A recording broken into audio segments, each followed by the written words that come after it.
Well, I guess I've had a few comments and questions asking how this all came around. So I guess this will be my come up story, origin story. I don't know, whatever you want to call it. Maybe I'll call it my origin story. So I'm going to start, I guess, as I was in high school. I was always into cars, always enjoyed working on cars, trucks, dirt bikes, snowmobiles, lawnmowers, all kinds of stuff. When I was in high school, I was working on my buddies' parents' vehicles. I worked on my parents' vehicles. I worked on my buddies' vehicles. I worked on my buddies, I worked on all kinds of stuff. Always have. Did in a little shop. I don't think I have any pictures of the house in Ontario.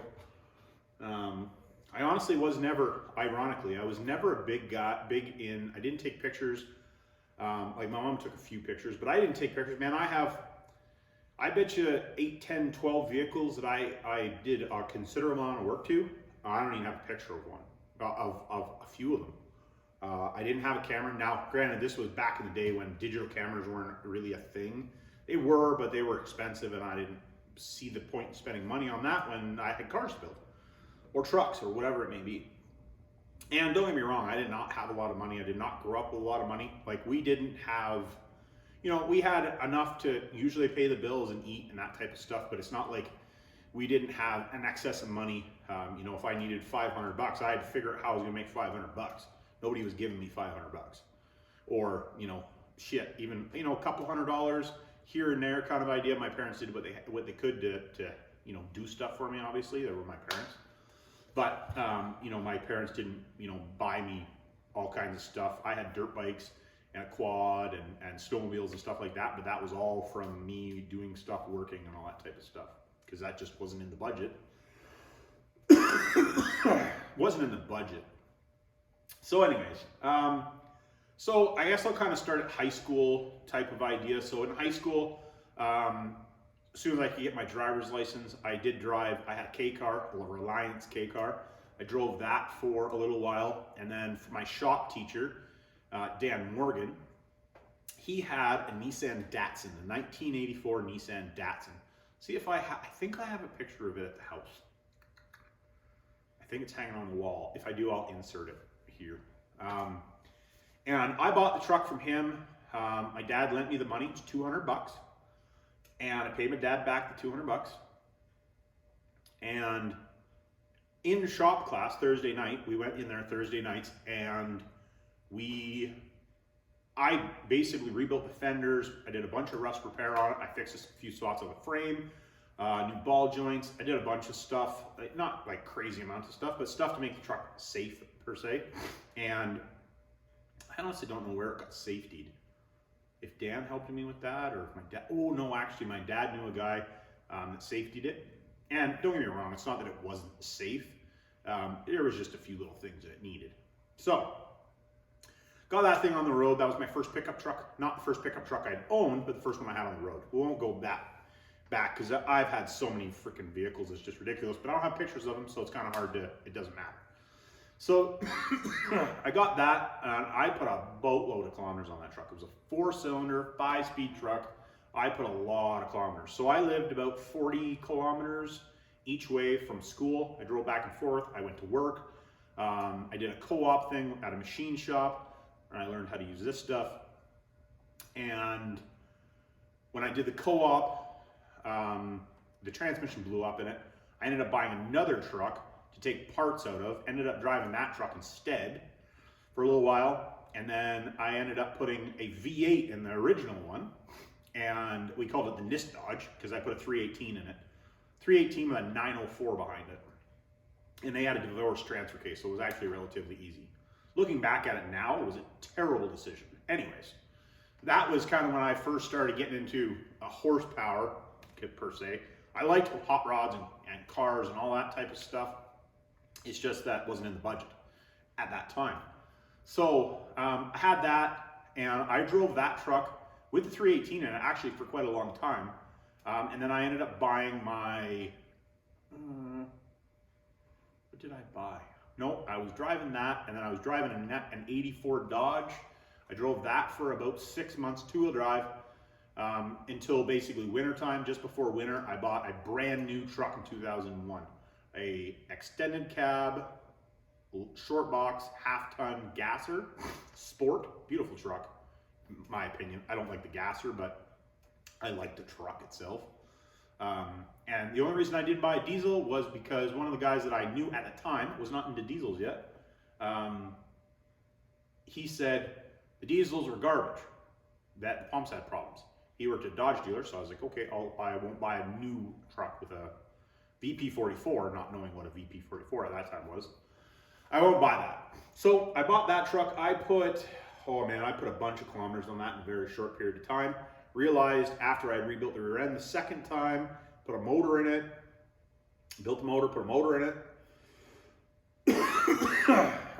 rebuilt the front end a couple times. I need a heavier truck. So, and where the diesel all came into play is a friend of mine, Ryan, had a beautiful, I don't know if it was a 93 or a 92 now, but it was white and red. Beautiful regular cab, or is his truck an extended cab? So long ago now, I don't remember. No, I think it was an extended cab. I can't remember. Going back a while. So, I think it was a regular cab. Man, I wish I could remember. Pretty sure it was a regular cab. Regular cab, long box, automatic, with a VE in it. And what turned me on to the diesel side of things was I was driving my truck, he was driving his truck, we were towing trailers, and I was actually going up to his parents' place, which was quite a jog from where we lived. And man, I couldn't keep up. I had a bigger motor in my truck. I had gears in my truck, running 35s, but like I had a bigger motor in the truck than what was originally in the truck. Not that it made a boatload of power, but it worked pretty good for what it was. And I could not outpull him on the hills. And his truck was stock. So it was 160 horsepower with a slush box in it. And I was like, man, what am I doing here? And he burnt half as much fuel as I did. So that put me onto the idea, man, I need to get a diesel. So I started looking for a 1991 to 1993 Dodge truck with a VE 12 valve counts. And about 3 weeks later, I found a 1993 regular cab, a long box. It actually looks, the paint scheme and everything looks identical to my first gen now. It's just the truck was 4-wheel drive with a standard in it.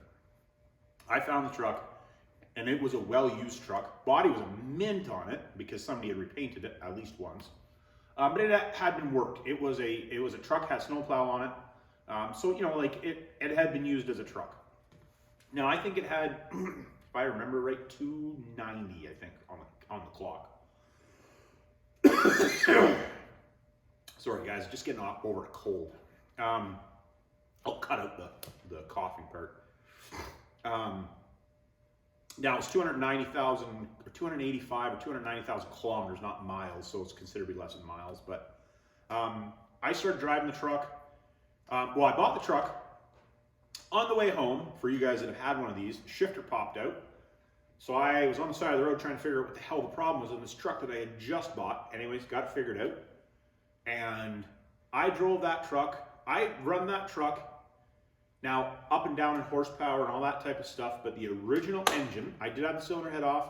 I did put a couple different transmissions in it, one rear end. I did a few things to it, obviously.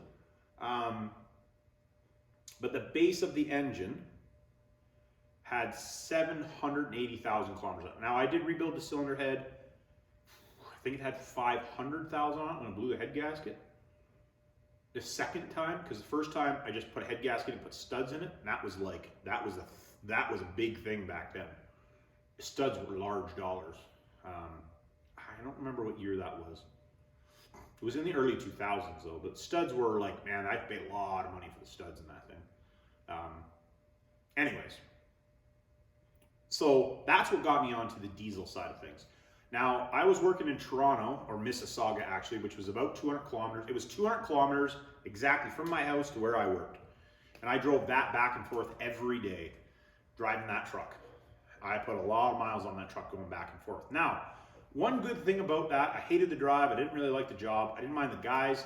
That Ryan guy that I was talking about, Ryan Herring was his last name. He actually worked at the same place. That's how I got the job there. And I did learn a bunch of stuff by working there. Now, I guess I missing a couple little things in there because I worked at a couple automotive shops in that range too before I started there. But anyways, not that it really makes a difference. But the reason that I skipped over that, because it really doesn't matter. I worked at a few automotive shops, worked with my buddy Craig. I worked at a few different automotive shops. And I also worked as a millwright when I was first out of school too, because the co-op that I did was technically for millwright, but I was doing some machining stuff, and anyways, doesn't matter. But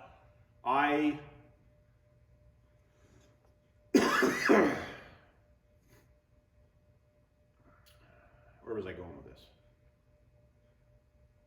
So I was driving, I just got my train of thought back.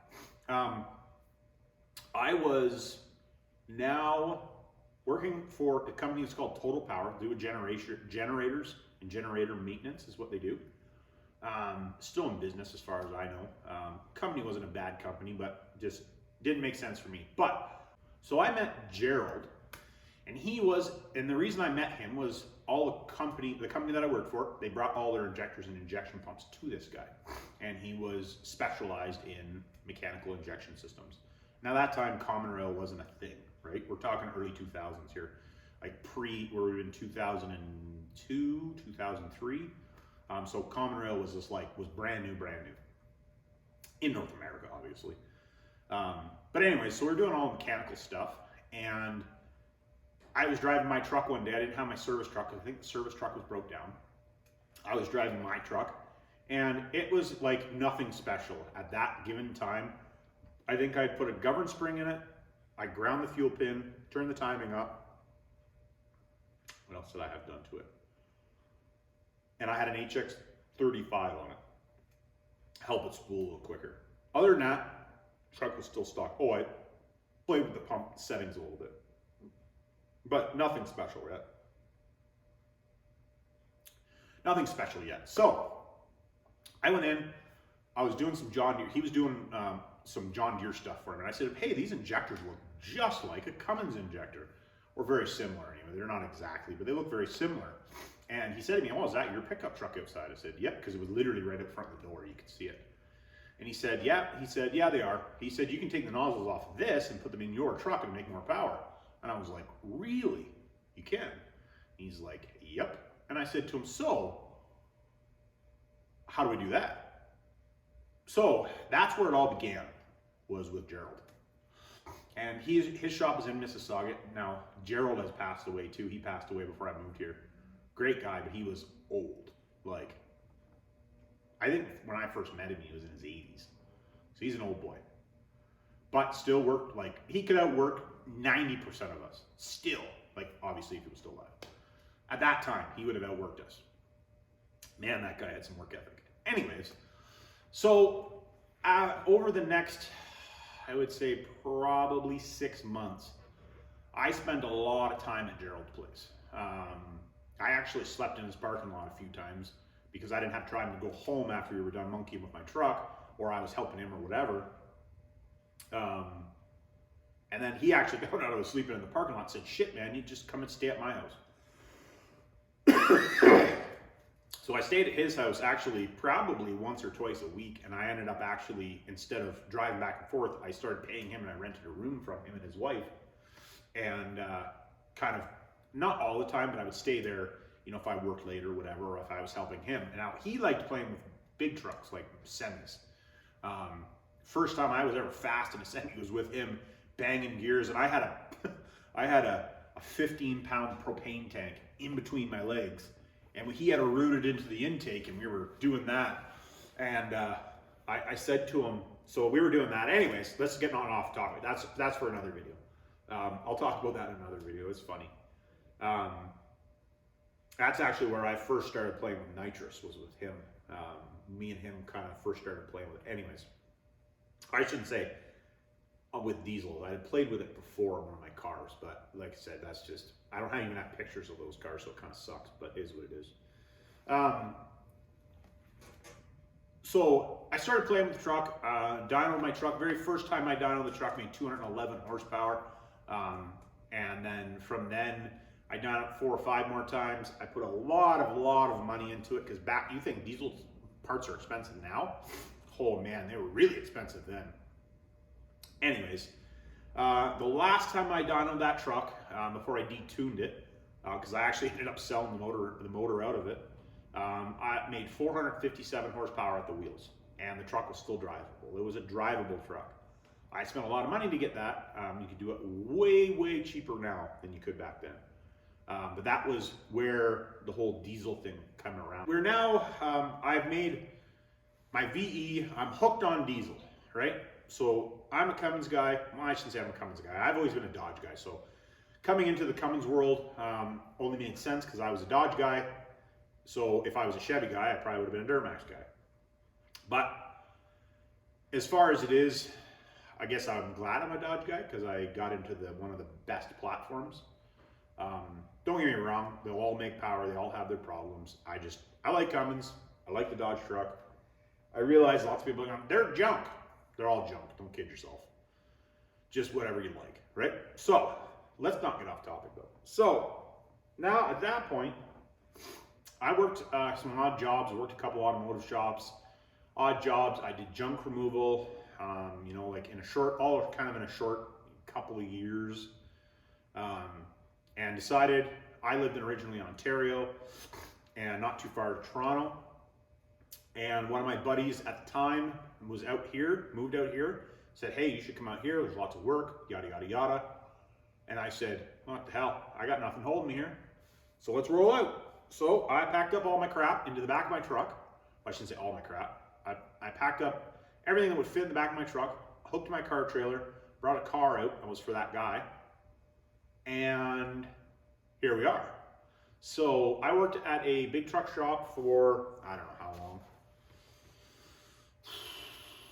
6 months or so. Didn't like it there. They were fucking retards, pardon the language. Service manager's terrible.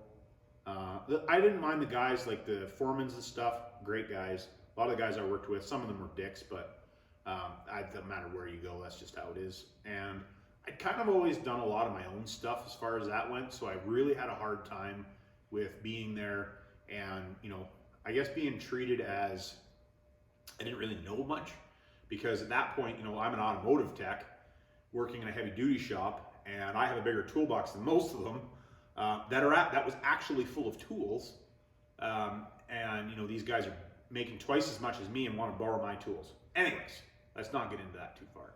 I did that, and then I worked as a courier, doing hot shot and courier work in Calgary for a short period, which I am very glad that I actually did. I did teach me some stuff, and I learned the city. Calgary is kind of weird the way it's set up, but I understand how the city works, so I'm very glad that I did work as a courier because I can get around the city very easily. So I am glad about that. So, and I have no, like, that happened in, was it 2008, when the economy went, and John, that owned the business, came to me, and I was the last hired, and he said, hey, I'm gonna have to let you go, you were the last guy hired. And I said, yeah, I understand. And I said, that's not a huge deal, I can get a job, you know, like, I'm an automotive tech, I can get a job, no big deal. So I started working, doing my own thing out of the garage, got in trouble for that, moved to another garage, got in trouble there. So then I thought, better start my own shop, like shop. And we were in the one shop for a while. I moved to another one. And the city of Calgary is, it's an interesting city, let's just put it that way. Now, basically the problem, I had to move from shop to shop to shop to shop. And the biggest problem that I had was the landlords didn't want to spend the money to put in the ventilation system that you had to have. They wanted me to do it. And at that time, I did not, well, when it first started, I didn't want to spend the money, or I didn't have the money to spend. Then it got to, I didn't want to spend the money, so I had to keep moving. Then I got to the point where I don't want to keep moving. I found a small shop to work in. Then we expanded from there and kind of got to the point where I felt like I was a babysitter. So I downscaled basically now to this shop. Now we were still doing automotive work in here. I had couple guys that worked here over the course of the years, and we got to the point where financially, I shouldn't say financially. I just didn't want to work on vehicles anymore. I was sick of working on vehicles, having to deal with it. And I thought, you know what? I'm going to get back into doing engine building. And we still assembled engines. The biggest problem that I had was I'd take stuff to a machine shop. There's a few machine shops in Calgary. At the time, there was, I think, 5 or 6. And they were all really slow. Not that they did bad work, but they were really slow. Like, really slow. So that was a problem to me. So the problem for me to rectify that problem, I went out and spent $500,000 on equipment and tooling and all that stuff. I didn't buy anything new. Well, I shouldn't say anything. I bought a lot of tooling new, but not like equipment new. And you guys have all seen the equipment. And we started building engines in-house, like doing the machining. And in my opinion, there's a difference between an engine builder and an engine assembler. Right? A lot of shops assemble engines, and that's fine. But to me, that's not building an engine. That's just how I look at it. If you're not doing the machining and all that type of stuff, you're not building the engine. Now, the only thing I don't do in-house is crankshaft grinding and crankshaft balancing. The reason for that is I do have a crankshaft balancer. It's actually right behind you guys. But it's broken, and I have to buy new electronics for it. I just haven't brought myself to buying electronics. I have a deal with a guy right now that's reasonable, so I just take them to him. And grinding crankshafts is kind of an art, and the equipment is very expensive for doing it, and I don't have any more space also. So I there again have somebody that I've made a deal with for doing my crankshaft grinding, and they do a very good job. Like, it's perfect every time. So it's one of those things. Will I ever buy a crankshaft grinder? I don't know. Possibly, but I think I would rather upgrade a bunch of my other equipment before I buy a crankshaft grinder. But at a certain point, I may have to, because we're not going to have an option. Like if the guy that's doing it there, I believe, is in his 60s. So at a certain point, he's not going to be around anymore. And I'm only 39. So if I'm going to continue to do this, yeah, that's a problem. So we won't get into that. But so we're talking like that was, when did we move into this shop? 2014, 15? 14, I think.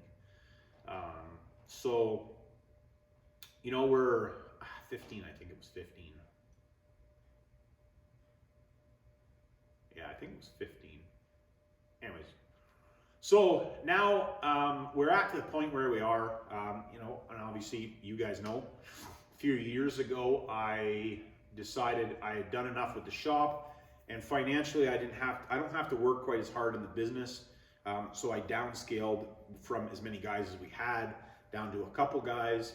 I found that less stressful. And just in the last 6 months or so, I've downscaled again. And it's just me and one guy. So if you do phone and I don't answer the phone, it's probably wise, because I'm busy working. Because I still do 50, as far as the machine side of things go, I do, like, in the back, I'm still doing about 50% of the work. Hoy that works for me, who is an absolute workhorse, he does the rest of the stuff and helps me out with a lot of stuff. But that guy, yeah, without him, I definitely don't think I'd still be doing it. So anyways, we, between the two of us, we're doing, all the engine building, machining, and all that stuff. So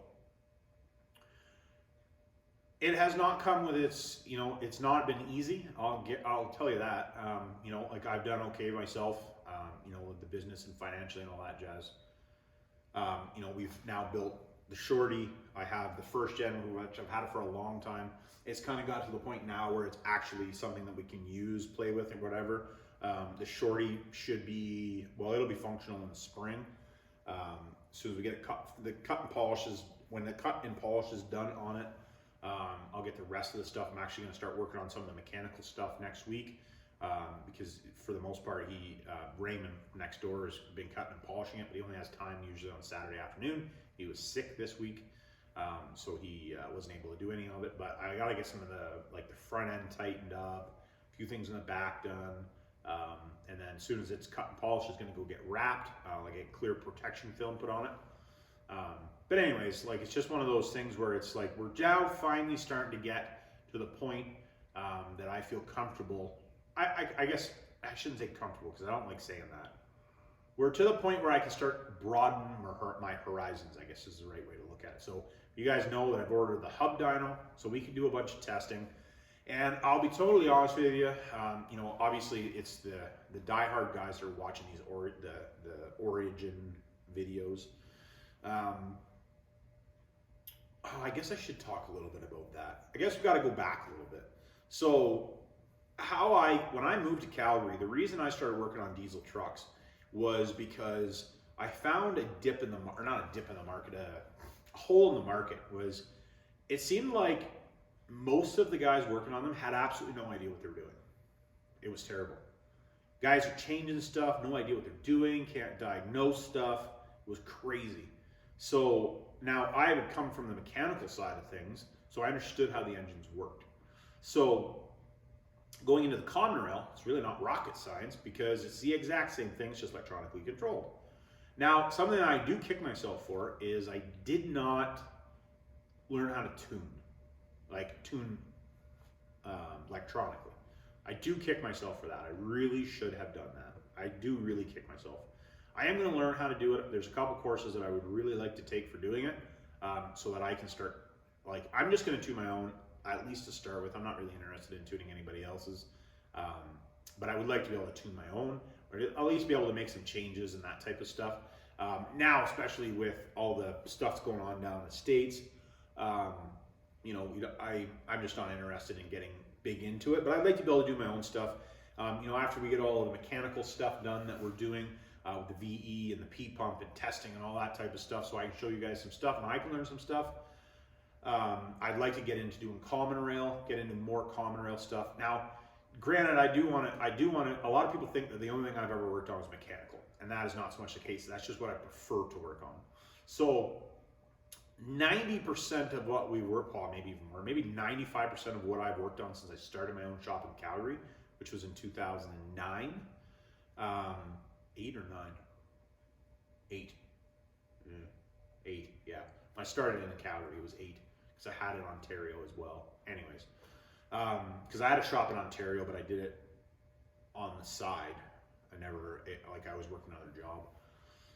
But 90%, 95% has always been electronic trucks doing common rail stuff, injectors and engine assemblies for a long time, because obviously I wasn't machining back then. Fixing that, diagnosing wiring issues, tearing transmissions apart. Not that I'm a transmission guy, but you know, I can take a transmission apart, pull them back together. You know, it's just in stock form or whatever form machining that was done in the transmission per se. I can take it apart, put it back together. You know, doing transfer cases, doing differentials, you know, regular maintenance stuff, doing maintenance packages. We'd had 5-6 contracts for doing maintenance. They make very good money. And so, you know, like there's a lot of that as far as the shop and doing the automotive side of things. We did, you know, relatively well doing that over the years. Don't get me wrong, there was ups and downs and people not paying, and it was just, you know, had been a crapshoot over the years too. But it is what it is. I put myself now in the position where, you know, I'm able to go to the next point, I guess, is what I would like to do. So from where we are now, let's get back into today's period, is I would like to take the hub dyno. When the hub dyno shows up, obviously I got a bunch of stuff to move around, get this truck finished and stuff, but I want to do a bunch of testing and showing guys how to do certain things, and because a lot of that information has gone to the wayside, especially considering everybody's went to common rail. There's still lots of guys with 12L stuff. You know, lots of guys that like the mechanical stuff. So I really want to showcase a lot of that before we go into the common rail. And there's still even a lot of common rail stuff that people don't show, you know, how to do certain things and why you do it this certain way, and you know, that type of stuff. There's a lot of that information that I find that gets lost, and I would like to, you know, I have the knowledge to be able to give it to people. And don't get me wrong, my knowledge was not free. I spent a lot of hours screwing around with stuff and a lot of hours redoing stuff. You know, you try something that doesn't work, well, guess what? You get to fix it, right? So And I'm by far not perfect. You know, like I have my own issues. I have issues the same as everybody else. And, I'm no different than you guys. I know lots of people look at it that, oh, well, he's so much farther ahead than I am and this and that. Dude, man, I'm not. Like I'm a normal dude. Yes, okay, do I have some stuff? Do I have some knowledge? 100%. But you take in consideration, I've worked, man, since 2009, I've worked 12, 14, 16 hours a day, at least 5 days a week, at least, which don't get me wrong, I'm not the hardest working person in the world. I will not say that, but I've put an awful lot of hours in. I've done an awful lot of work, and there's definitely regrets on some of that. But I always had it in my head that I can't let this thing beat me, and how can I make it run better or whatever it may be. And that's kind of where now we're to the point, especially with the engine shop stuff, getting into doing injectors. I will talk more about that. Getting into doing all types of injectors, whether it be for newer or older. And building pumps and all that stuff. We're going to start doing all of that stuff in the next, I'd say probably 18 to 24 months. Will all be done in-house, or most of it done in-house, maybe not all of it, but most of it we will done in-house. And we're also going to start doing some turbocharger stuff as well, as that kind of comes around. Not all the turbocharger stuff is going to be done in-house because of the expense of the equipment, at least to start with. But a lot of that hinges upon what we transpires with the dyno and all that type of stuff. Because basically the money that I make from doing the dyno and the website and all that stuff, I'm reinvesting. Like every cent that I've made from the YouTube channel up to this point is I just reinvested back into the channel.